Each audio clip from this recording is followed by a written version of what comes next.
Materi yang pertama ada pengertian literasi teknologi. Menurut Ferguson, literasi teknologi adalah kemampuan memahami kelengkapan yang mengikuti teknologi seperti peranti kas atau hardware, peranti lunak atau software, serta etika dan etiket dalam memanfaatkan teknologi.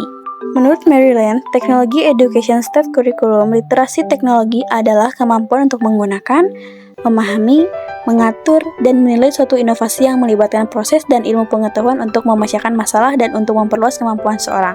National Academy of Engineering and National Research Council of the National Academies mendefinisikan literasi teknologi sebagai sebuah pemahaman tentang teknologi pada sebuah tingkatan yang memungkinkan pemanfaatannya secara efektif dalam masyarakat teknologi.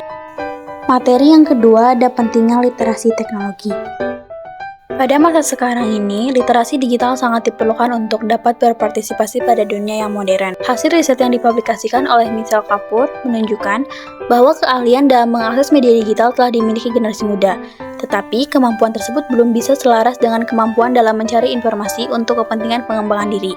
Program for International Student Assessment menyatakan, Indonesia berada pada peringkat 72 dari 77 negara untuk kategori membaca. Data tersebut menunjukkan semakin menurunnya budaya membaca masyarakat padahal tingkat literasi masyarakat Indonesia masih di tingkat rendah, sehingga literasi digital ini sangat diperlukan. Pengetahuan tentang literasi ini merupakan dasar yang perlu dalam memahami digital di era industri 4.0 ini. Di dalam lingkungan yang produktif dan kreatif ini, teknologi canggih yang memiliki banyak format telah menjadi bagian di dalam aktivitas tersebut. Materi yang ketiga ada manfaat dan perkembangan teknologi informasi dan komunikasi.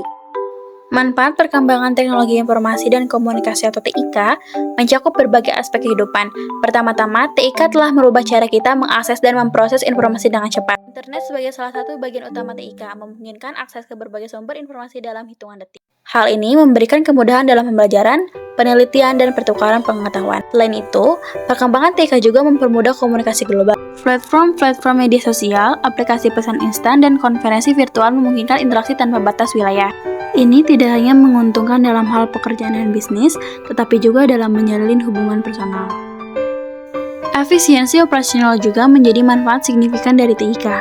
Bisnis dapat menggunakan sistem manajemen, analisis data, dan otomatisasi proses untuk meningkatkan produktivitas. Ini membantu organisasi lebih responsif terhadap perubahan pasar dan lebih efisien dalam pengelolaan sumber daya.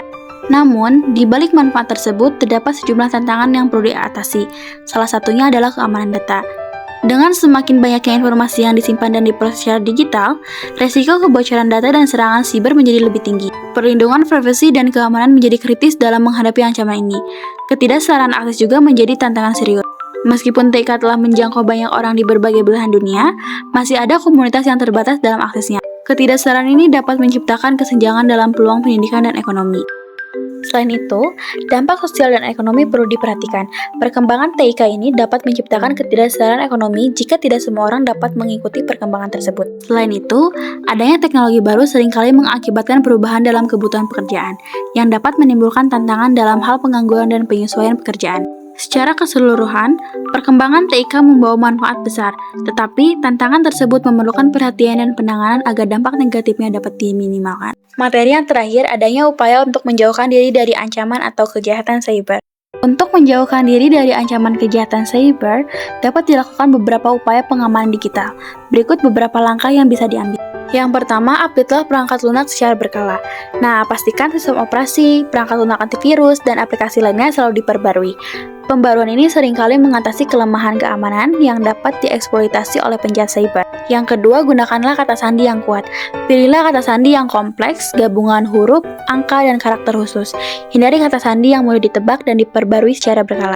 Yang ketiga, ada verifikasi dua faktor atau 2FA. Aktifkan opsi verifikasi dua faktor untuk tambahan lapisan keamanan. Nah, ini memerlukan informasi tambahan selain kata sandi untuk mengakses akun. Yang keempat, waspadai phishing. Hindari mengklik tautan atau membuka lampiran dari sumber yang tidak dikenal. Verifikasi keaslian email atau situs web sebelum memberikan informasi pribadi. Yang kelima, gunakanlah layanan keamanan internet atau firewall. Aktifkan firewall pada perangkat kita untuk memantau dan mengontrol lalu lintas data yang masuk dan keluar dari jaringan. Yang keenam, ada enskripsi data. Gunakan enskripsi untuk melindungi data yang disimpan atau dikirimkan melalui jaringan. Ini membantu mencegah akses yang tidak sah. Yang ketujuh, backuplah data secara rutin. Buatlah salinan cadangan data secara teratur dan pastikan untuk menguji proses pemulihan. Jika terjadi serangan atau kehilangan data, kita harus memiliki cadangan yang dapat dipulihkan. Yang kedelapan ada pemantauan aktivitas. Pantaulah secara rutin aktivitas akun online kita. Jika ada kejanggalan atau akses yang tidak sah, segeralah ambil langkah-langkah untuk mengamankan akun itu. Yang kesembilan ada pengetahuan dan pendidikan. Tingkatan pemahaman tentang amanah cyber dan praktik keamanan digital.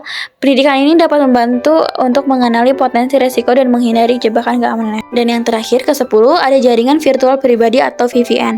Saat menggunakan jaringan Wi-Fi publik, pertimbangkan untuk menggunakan VPN. Ini membantu melindungi privasi dan mengenkripsi data selama transmisi. Nah, dengan menerapkan langkah-langkah ini, kita dapat meningkatkan keamanan digital dan mengurangi resiko terhadap ancaman kejahatan cyber.